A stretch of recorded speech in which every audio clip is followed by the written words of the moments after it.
নমস্কার। আজ বানাবো চুনো মাছের ঝাল। এই রান্নাটা আমাকে আমার মামুনি শিখিয়েছে। চলো শুরু করা যাক। মাছটা নুন হলুদ মাখিয়ে নিয়েছি, সব কিছু কেটে নিয়েছি। কড়াইতে তেল দেবো, তেলটা ভালো করে গরম করে মাছগুলোকে ঠিক লাল লাল করে ভেজে তুলে নেব। তারপর কড়াইতে আবারও তেল দিয়ে কড়াইটা গরম করব।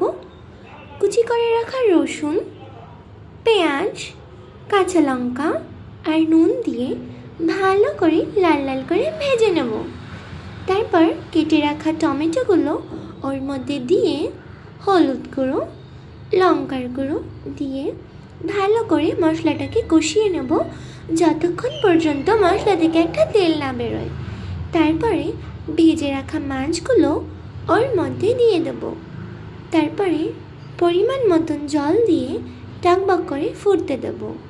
আর ওপর থেকে ভাজা মশলা দিয়ে আর ধনেপাতা দিয়ে নামিয়ে খেয়ে দেখো।